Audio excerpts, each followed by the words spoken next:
السلام عليكم، كي دايرين؟ لاباس عليكم؟ ان شاء الله كلكم تكونوا مزيانين. ولا فيديو ديال اليوم ان شاء الله كلكم تلقاكم بخير وعلى خير.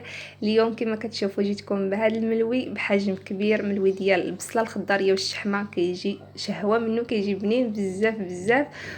ودرتو هاد المره بحجم عائلي، حيت فايت لي درتو معكم واحد المره. الا رجعتوا الفيديوهات ديالي القدام درتهم غير صغار، هاد المره درتو بحجم كبير، جا زوين بزاف بزاف. ان شاء الله غينال الاعجاب ديالكم. ندوز معكم مباشره للطريقه ديال التحضير والمقادير. غنحتاجو في الحشوه بصله خضاريه شلتها صغيره في الهشوار، واحد فلفله حمراء حتى هي هشيتها في الهشوار رقيقه، وكميه من الشحمه، ومعلقه كبيره ديال القزبر ومعدنوس وشويه ديال الهريسه. في العطريه احتاجيت معلقه كبيره ديال التحميره، القياس ديال الملحه، والابزار عندي معلقه صغيره. واحتاجيت هنايا قياس ديال 3 ديال المعالق كبار مخلطه ما بين الزيت النباتيه وزيت الزيتون.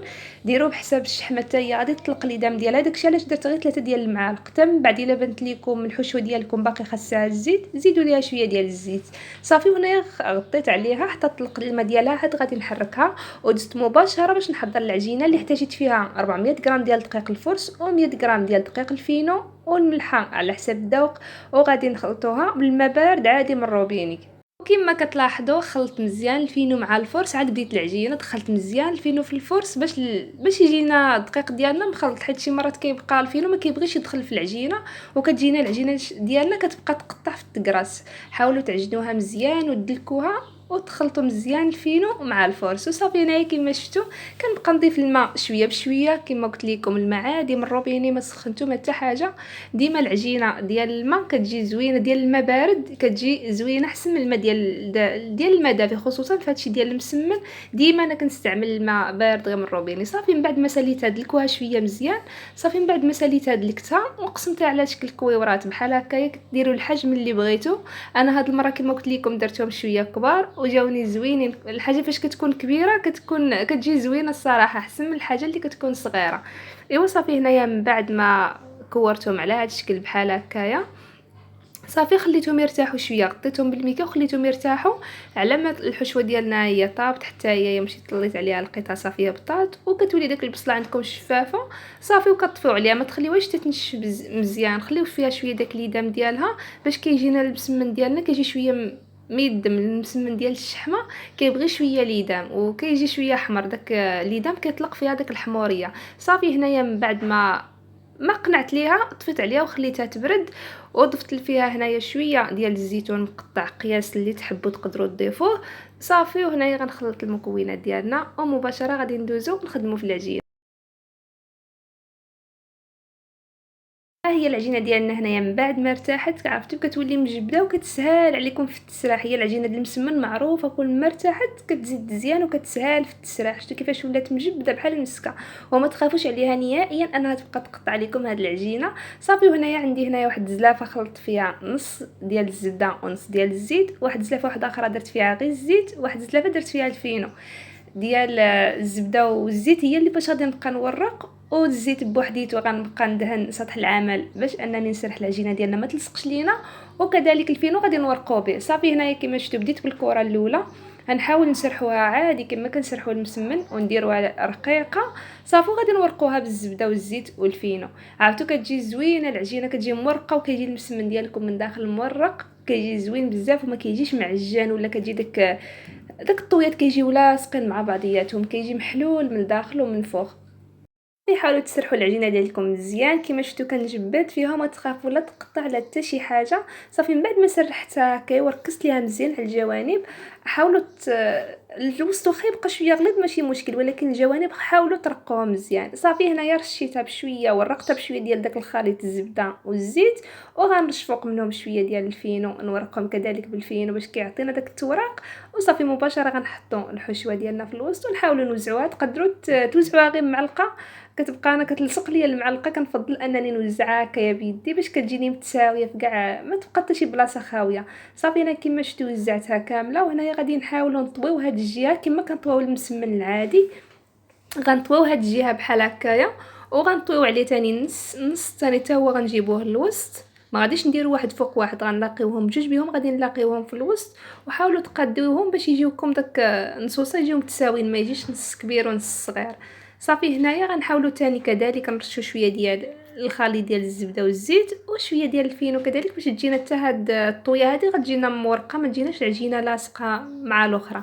صافي هنايا من بعد ما رشيتهم كما كتشوفوا بالزبده والزيت والفينو، غنحاول عاوتاني نطوي داك الطرف على الطرف الثاني، داك النص على النص الاخر، وصافي نحاولوا نقادوه بيدينا باش يجيونا داك الجوانب مقادين ومتساويين.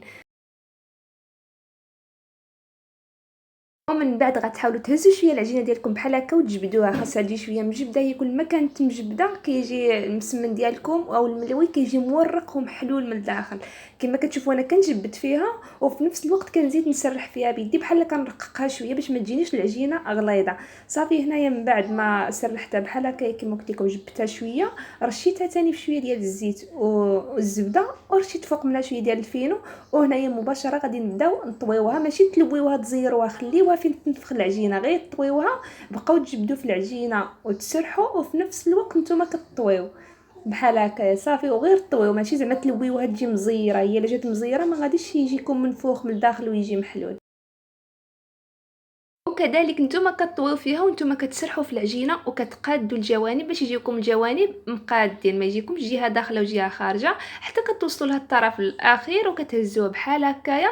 كتخشي واحد القنت من هاد الجهه والقنت الاخر من الجهه الاخرى وكتلاقيوهم في الوسط الداخل بحال هكايا عادي كما كنصايبوا الملوي العادي.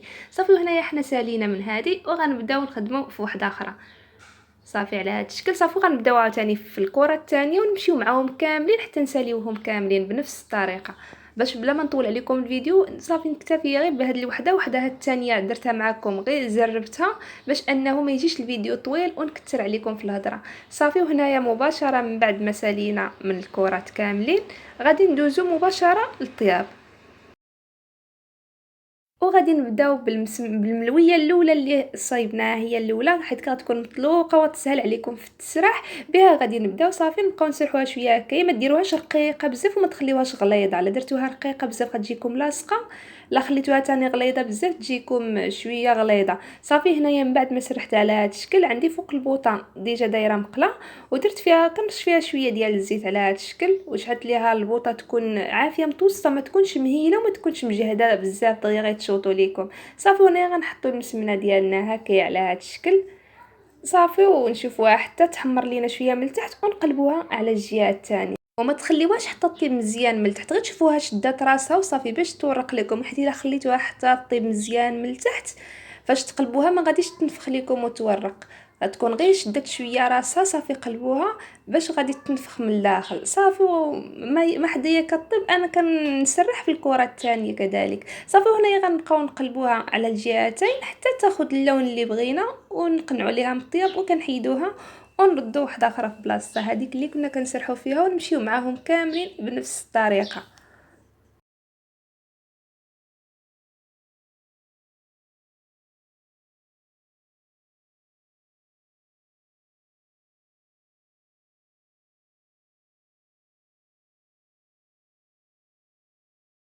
هنايا بغيت نوريكم كيفاش كيجي من الداخل، كيجي محلول وكيجي مورق، كيجي بحال الشكل ديال الرزيزه، كيجي مخيط من الداخل.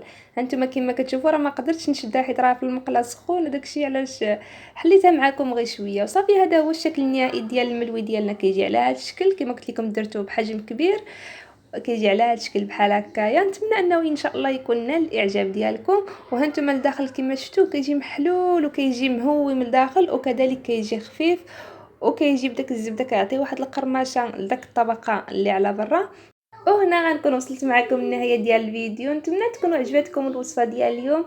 نتلاقاو مع فيديو جديده وصفه جديده ان شاء الله. بسلام عليكم.